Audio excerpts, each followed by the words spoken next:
We came to Istanbul for a weekend in May, each of us flying in from different cities. Luckily, our flights landing almost one after another. Pegasus, the Turkish low-cost airline, made it easy with direct flights from many cities. Istanbul has two airports, one on the Asian side and another one on the European side. Pegasus flies to the Asian one. From there, it's quite simple to reach the city center. Just hop on the metro. For that, you need to buy a tourist transport card, which lets you use different types of public transportation. We noticed that locals and some tourists with guides have a red transport cards with cheaper fares. A 3-day tourist pass in Istanbul is actually more expensive than the equivalent in Prague. So maybe it's worth asking your Turkish friends or even the Reddit community how to get the red one. Great. It's going, whoa, look at that. It's like a, I don't know, like a building touching the sky or something. We should reach that point. On any cost. Our Airbnb apartment was on the European side in the Beyoğlu district. That means after the metro we had to cross the Bosphorus by ferry. With Istanbul traffic we decided to skip the bus and instead enjoy the ferry ride. Basically a sightseeing trip included in our transport pass, complete with views of nighttime Istanbul.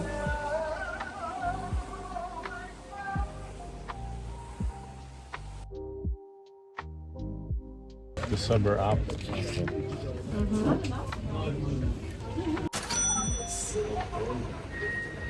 So thin. The apartment itself was perfect, a rooftop terrace overlooking the Bosphorus. We saw that the district is full of Airbnbs, so chances you would find something similar are very high. The only challenge? Beyoğlu sits on a steep hill, so every day meant climbing a serious slope, especially though then carrying grocery bags. We have the window, which is looking on the stairs. So if someone is coming, you can just check. Do I want to allow this person let in my house or no?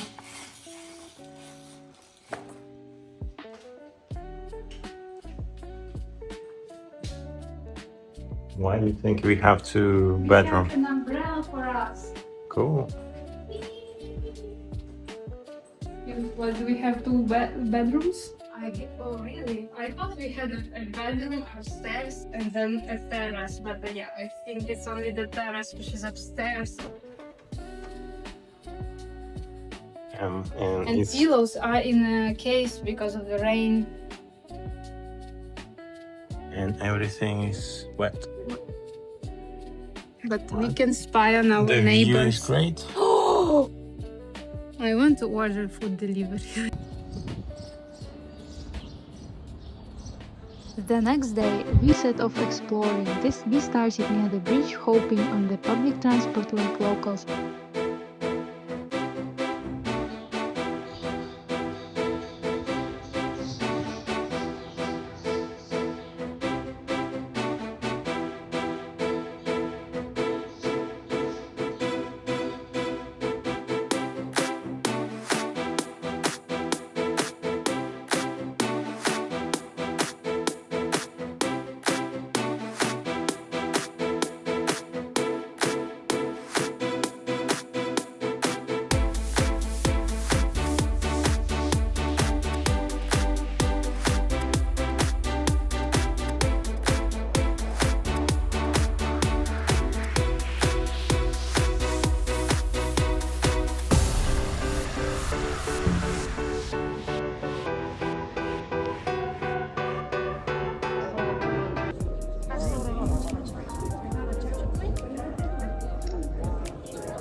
For brunch, we stopped at a cafe with a gorgeous city view. We ordered traditional Turkish eggs, kind like a shakshuka served with bread.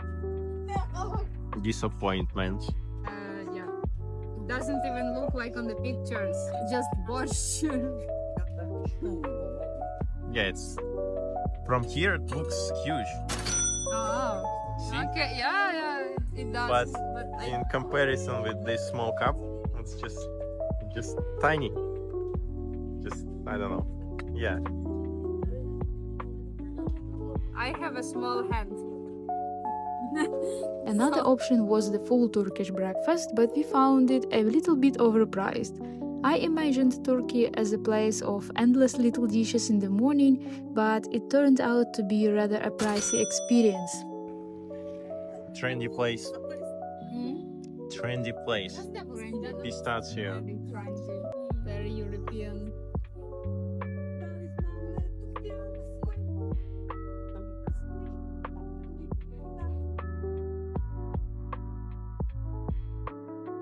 Later that day, we used our Istanbul cards to visit the Princess Islands. The ferry ride takes nearly 2 hours with 2 stops in between, so bring snacks.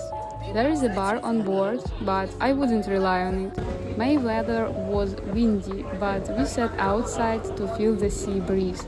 Honestly, it's one of the best ways to see Istanbul's skyline.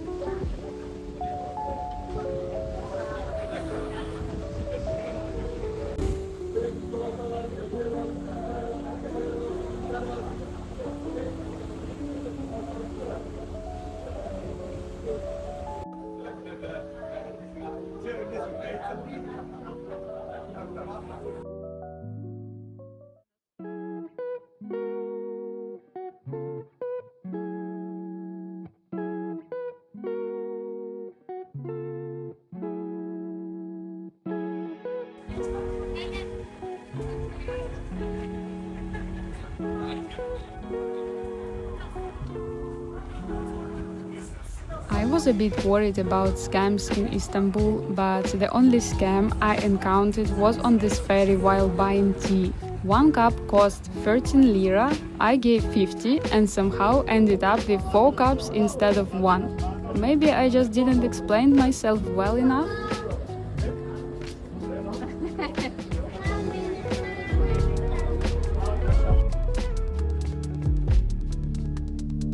Adalar felt like stepping into another world, slower, greener, with the charm of old summer holidays.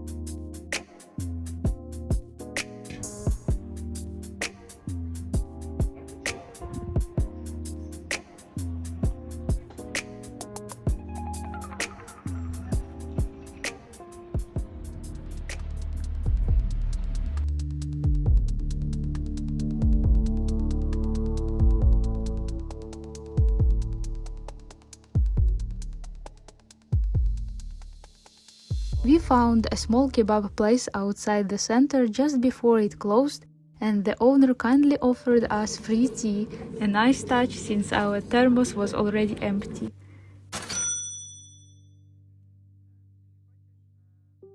Even better, a local cat joined us and fell asleep in my arms, which made the day unforgettable.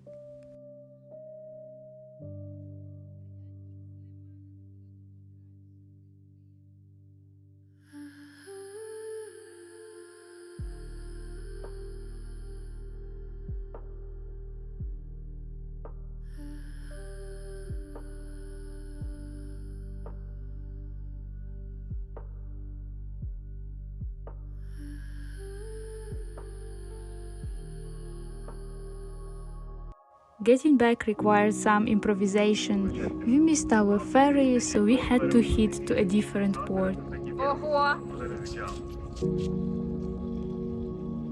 Sayın yolcularımız, günümüzde burada nefesini yapacaktır. Sofia'ya gidecek yolcularımız.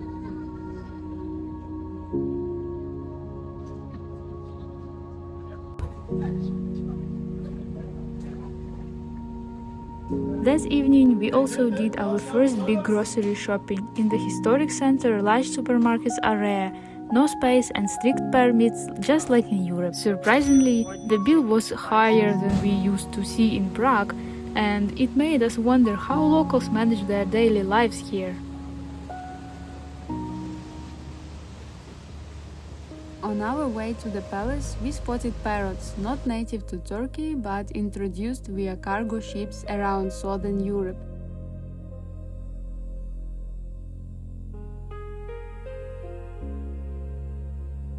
We didn't go inside the palace as it wasn't free, but we walked around the area. Be prepared, the road leading there is very busy and quite smelly. Hello. Hello. I'm a little bit tired of seeing mosques.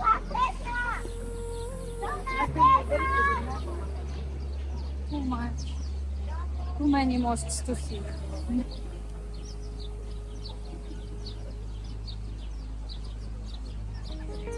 But this one is a special one. Yeah, I also expect to see something different in this one.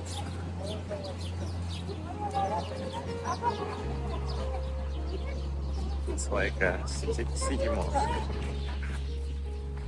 Of course, we visited Hagia Sophia, the absolute must-see in Istanbul. Along the way, we discovered a brand new cycling trail, which made us wish we had bikes with us. Unfortunately, there wasn't any rental bikes available there.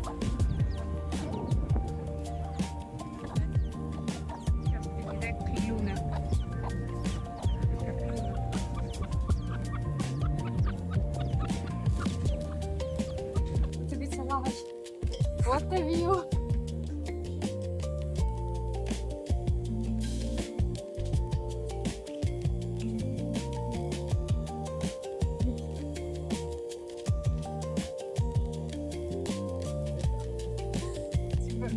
And no one is here.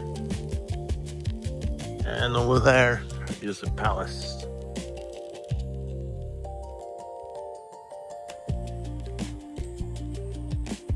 No one is here. Because everyone is using public transportation. Wow, beautiful flowers. Thank God.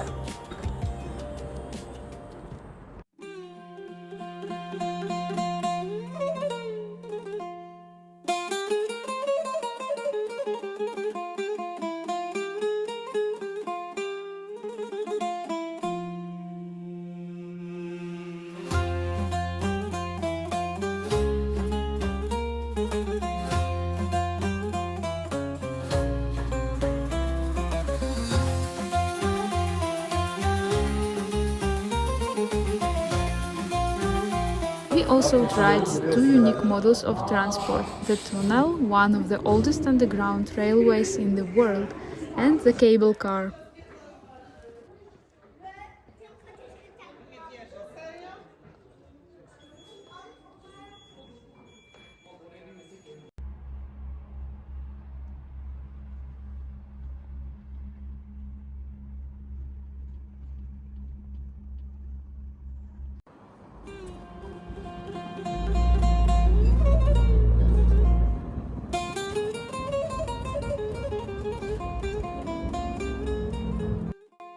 And that was our Istanbul trip. It turned out to be a great experience, even though I was worried at the first place that such a busy city might overwhelm me.